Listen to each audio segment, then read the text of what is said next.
Hey mom, happy Mother's Day. So I'm gonna be studying right now with Danielle, and just wanted to say hi because this is what we're doing and we have to do it. And I can't be in Santa Barbara, and so I'm kind of bummed. But look at my hair's getting really long. It's pretty crazy. So yeah, I'm just gonna be studying and I'm writing stuff on the computer. So it looks like I'm zoning out, but I'm actually looking at a document that I have up. Let's see. There we go. We're doing LS3, which is DNA and DNA replication. Here's a copy of Danielle's notes. That's pretty exciting. We're looking at assays, gel, electrophoresis, and epitopes. It's pretty exciting. Anyways, so yeah, here's us studying. Okay, so we just talked about shotgun strategy, right? Okay.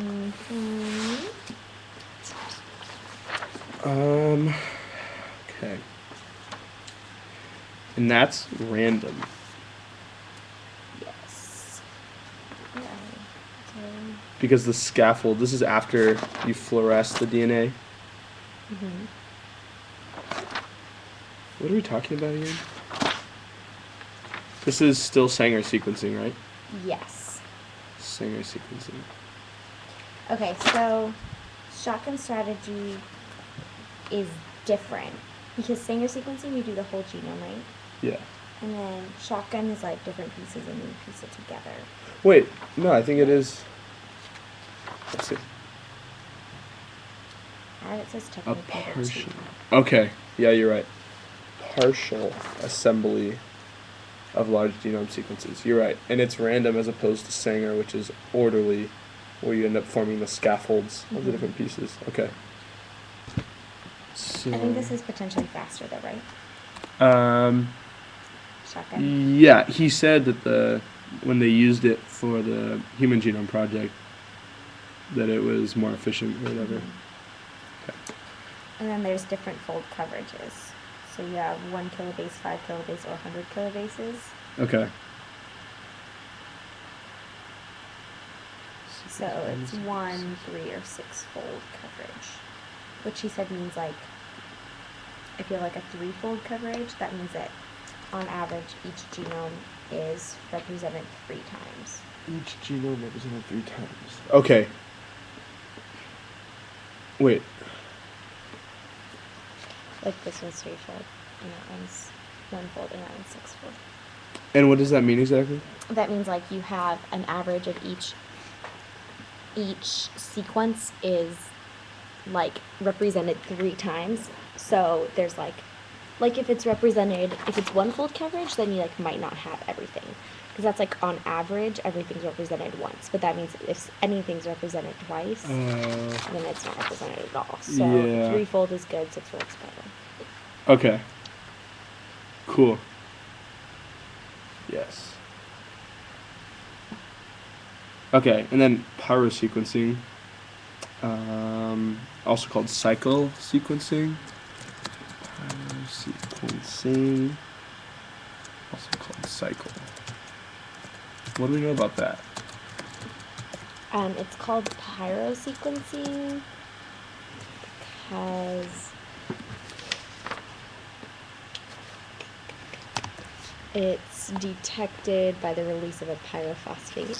Detected by the release of pyrophosphate. Oh, yeah. Applicable in most cases where a genome has already been sequenced.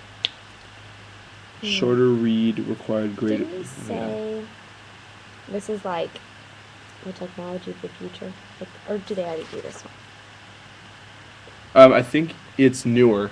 I think he said it's new.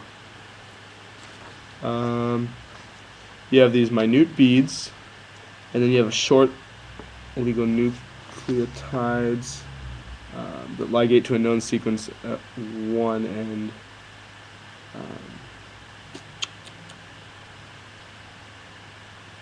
So you have a bead. Each bead attaches an oligonucleotide. Yeah. One end to the known sequence, and then I think that then the unknown end connects to the bead. And then the known sequence is on the free end? Yeah. Okay. And then remember he said this is the one that's like crazy even to him because they have to run a PCR on each one, Yeah. on each individual bead, which he doesn't even know how to do that. Bead inserted in well of a fiber optic slide. Okay. Each bead. Run PCR. Okay.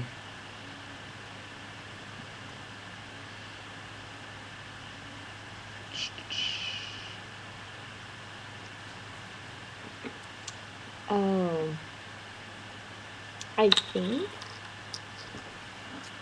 Okay, so it says use cycles with synthesis of GTP, TTP, CTP, or ATP, and then so like it'll go GTCA, and then depending on if that's like the complementary base, then if it is the complementary base, it'll release the pyrophosphate because it'll cleave the phosphates from it when it binds. Oh, yeah, And so yeah. if the pyrophosphate's detected by luciferase, then that means that that was the base that bound. Yes. So then that's how they map out the sequence, right? Yeah. Okay, so say that again. Okay, so you have, you're doing DNA synthesis, and you have GTP, Yeah. TTP, CTP, and ATP. Yes. So it goes through cycles, and they're exposed to G, then T, then C, then A, and then if that's the correct base, then it'll bind and it'll cleave the gamma beta phosphates, Yeah. which are pyrophosphates, which are detected by luciferase. Okay. And because they actually find out the sequence by the detection of the pyrophosphates being cleaved, I think that's why it's called pyrosequencing. Nice. Yeah. Pyrosequencing. We talked about this in office hours, right? A little bit? Yes. Or was it, yeah, No, yes. lecture that same day? Yeah. Okay. Okay, and then remember we were talking about luciferase earlier. It produces a light reaction, Yes. so they measure it by the light released. Nice. Okay. Tell me about this. Okay.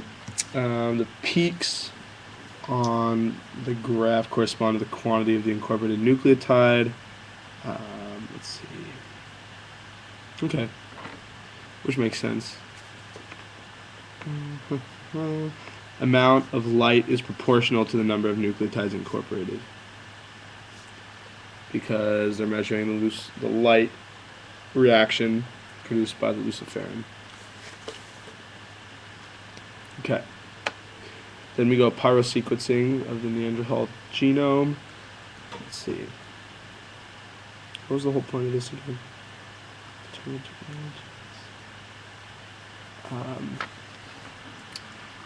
Yeah.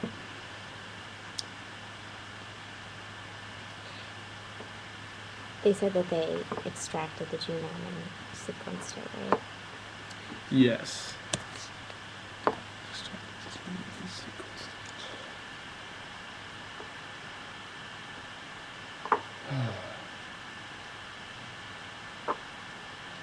Okay. Junior A technology? Yes. Okay. Anyways, Mom, so this was fun studying with you. We're going to go on to gene array technology in a second here. But just wanted to say hi again. And Danielle says hi too.